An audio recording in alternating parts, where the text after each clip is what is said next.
Fala, estudante, tudo bem? Vamos ver agora a partezinha de conjuntos numéricos, tá? Bem simples, bem prático. Eu quero que você entenda essa parte, ela é fundamental para você conhecer os números, tá bom? Os números que a gente trabalha, todos os conjuntos, tá legal? E aí, como é que funciona? Cada númerozinho ele vai estar dentro de um grupo específico, ele vai estar dentro de um conjunto numérico, tá? E a gente vai começar pelo menorzinho deles, que é o nosso famoso conjunto dos números naturais, tá? Vou botar aqui. Conjunto dos números naturais. Renato, quem são os números naturais? Vem pra cá comigo, ó. Vamos colocar aqui. Os números naturais são todos os números que vão ser inteiros, positivos a partir do zero. Inteiros, positivos a partir do zero. Então, é só pegar do zero para a direita, do zero para frente. 0, 1, 2, 3, 4, 5, 6, assim por diante. Tudo bem? Apenas positivos, hein? Números naturais, todos os inteiros, positivos a partir do zero. Então, tá lá. Ótimo. Então, 1, 0, 1, 2, 3 e assim por diante. Ok? O segundo conjunto vai ser o conjunto que tem mais números. Ou seja, você vai ter agora, além dos positivos, nós vamos ter também agora os negativos. O conjunto vai ser o conjunto dos números inteiros, tá? Então, mais um aqui.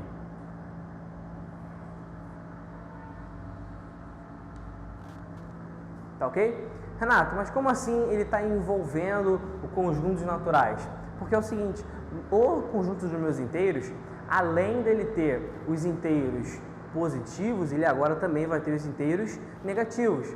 Como os inteiros positivos, você já sabe que são os naturais, então essa partezinha dentro dos naturais, você já sabe que são os positivos inteiros, do zero para a direita, certo? Agora, se você quiser usar um número que esteja do zero, que esteja do zero para a esquerda, você já sabe que ele vai ser ele já vai estar dentro do conjunto dos inteiros, é diferente, tudo bem? Então ele vai estar na parte de fora dos naturais, porém dentro dos inteiros, ok? Então nossos inteiros a gente representa por Z, usando os negativos, vamos voltando, menos 2, menos 3, menos 2, menos 1, 0, 1, 2 e assim por diante, tá ok? Tudo certo? Beleza? Ótimo. Próximo cara agora vão ser os números que, além de serem positivos inteiros, a partir do zero, positivos inteiros e negativos inteiros, que são o conjunto dos inteiros, agora a gente vai ter também números que podem ser escritos na forma de fração, tudo bem? E aí vamos lá, quem são esses caras? Esses caras são os nossos famosos números racionais, tá ok? Racionais, anota aí. Os nossos racionais, deixa eu botar aqui na corzinha.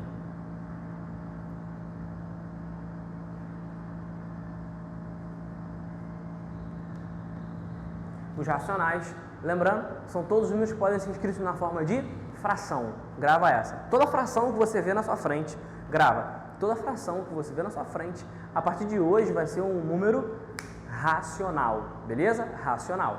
Então, por exemplo, como a gente vai estar englobando os números negativos também, então a gente também vai ter frações negativas, tá? Exemplo, menos 3 sobre 2, tá? 0 também faz parte.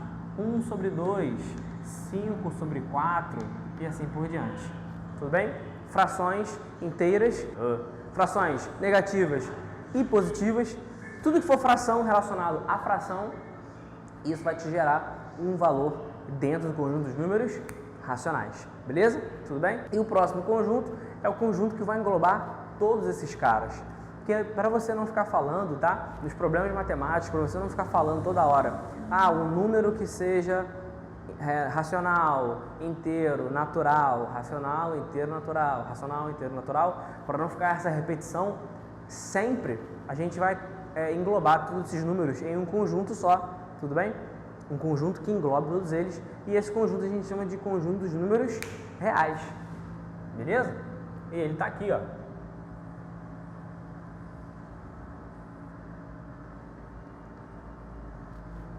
Conjunto dos números reais. Os números reais são aqueles que englobam todos os números que podem ser naturais, escritos inteiros do 0 para a direita, todo número inteiro, positivo ou negativo, e todo número que pode ser escrito na forma de fração. Se o seu número tiver quaisquer dessas características, ele vai ser para você agora um número dentro do conjunto de números reais. Deu para entender? Ficou claro? E agora uma observação, tá? Você pode estar se perguntando, Renato, mas e o conjunto dos complexos e o conjunto dos irracionais? Agora entra a sacada. O conjunto dos irracionais, na matemática, há muitos séculos, gerou grande problema justamente pela definição dos números reais. Ou de forma que ele seja natural, inteiro ou racional. Inteiro, natural, inteiro ou escrito na forma de fração. Para ele ser real, ele tem que ser isso, ele tem que ser um desses três. Então você se pergunta, bom, se você pensar, se eu te perguntar para você pensar agora na sua cabeça, pense em um número. Provavelmente o número que você vai pensar na sua cabeça, provavelmente é um número dentro de um desses três conjuntos, dependente do tamanho dele, tá? 1 milhão, 3 mil, menos 545, todos esses números que a gente falou, todos esses números que eu falei, estão dentro dos reais, estão dentro dos conjuntos reais, tá certo? E aí acontece o seguinte, o que eu quero que você entenda é, se o cara não pode ser nem natural, nem inteiro, nem escrito na forma de fração, que número que ele vai ser? E aí que está a sacada. Por exemplo, número que não pode ser escrito na forma de fração são as nossas raízes. Lembra? Quanto, por exemplo, que é a raiz quadrada de 4? Isso vale 2. 2 é um número inteiro, está aqui dentro. Porém, se você for tirar a raiz quadrada de 2, já vai dar problema, porque você vai ficar com uma dízima que não tem período, certo? Você vai ficar com 1,437, alguma coisa. E você não vai achar um padrão. Ou seja, lembra lá da sacada de fração, de dízima periódica, que se você não assistiu ainda, volta lá e assiste. Toda fração, toda dízima periódica, ela pode ser escrita na forma de fração.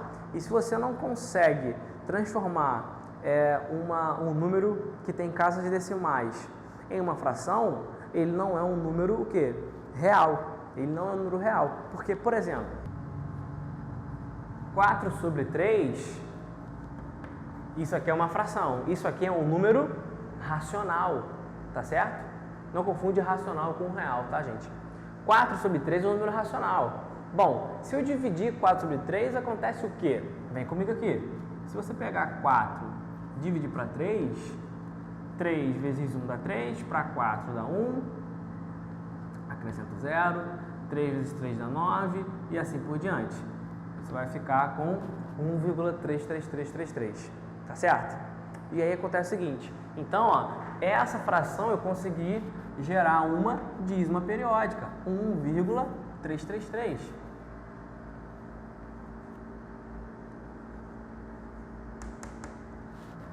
Percebeu a ideia? Percebeu que toda dízima pode ser escrita na forma de fração? Relembrando, né? Aqui, ó, 4 sobre 3 é 1,33333. Isso é uma dízima periódica. Por quê? Porque quando você pega aquela dízima, joga naquela sacada que eu te ensinei, você pode transformar uma dízima em uma fração. Tudo bem? Agora, quando a dízima que você tem, né, quando o número que você tem com casa decimal não pode ser escrito na forma de fração, aí ele não pode ser um número racional. E aí entra a sacada. Então ele vai ser, por exemplo, raiz de 2, tá?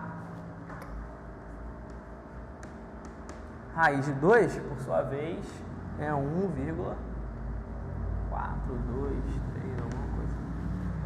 Então fica mais ou menos por aí, tá? 1,4 alguma coisa, tá? Não é necessário você saber todas as casas decimais, tudo bem? É só você ter uma ideia de aproximação. Só que aqui você não consegue ter um padrão na sua dízima. Ali você não consegue gerar uma fração para aquilo. Tá entendendo? Ou seja, esses números que não podem ser escritos na forma de fração, eles ocasionalmente, eles obviamente também não vão ser nem inteiros e consequentemente também não vão ser números naturais. Percebe? Se ele não vai ser nenhum dos três conjuntos, então ele tem que estar fora dos reais. Ele não pode pertencer a nenhum desses caras. Logo, ele vai se englobar aqui, ó, no conjunto dos números irracionais. Tudo bem? Os números irracionais, por sua vez, lembra, são os números que não podem ser nada do que acontece no campo dos reais. Ou seja, ele não pode ser nem natural, nem inteiro e nem escrito na forma de fração. É simples, beleza? Exemplo clássico, é só você lembrar do raiz de 2, beleza? Temos raiz de 2, aí você vai ter a raiz de 3, você vai ter o famoso número π, ok? E assim por diante. Todo número que não pode ser escrito na forma de fração vai ser um número irracional. Não pode ser escrito na forma de fração, não pode ser natural nem inteiro. Tudo bem? Beleza? E para fechar, já entrando no conceito pro ensino médio, né, que os matemáticos desenvolveram também há muito tempo atrás, eles conseguiram chegar em um conjunto em que você engloba os reais e os irracionais, tá certo? E aí acontece o seguinte, esses caras você provavelmente já conhece, tá certo? Esse cara que engloba todos os outros conjuntos é o que a gente chama de conjunto dos números complexos, tá legal? Os números complexos são todos os números que existem, tá bom? Ou seja, você pode representá-lo de forma que ele seja irracional e real, apenas irracional ou apenas real. E aí aquele conceitozinho lá de números complexos, né? Do Z igual a mais BI, né? Que aí você tem a parte real, a parte imaginária, né? E o nosso númerozinho ali. E aí você vai gerar um Z, que ele pode ser um número complexo, tendo a parte real e imaginária, tendo um número dentro dos reais junto com o número dentro dos irracionais, ou ele apenas tendo a parte real, aí vai ser um número real normal, ou apenas tendo a parte imaginária, que aí vai ser apenas um número irracional. E é assim que funciona, essa é a nossa aplicação em conjuntos numéricos, esse é o nosso bônus para você entender a sacada. Espero que tenha gostado, um forte abraço, não deixe de assistir os outros vídeos, até mais, bons estudos e eu te vejo no próximo vídeo.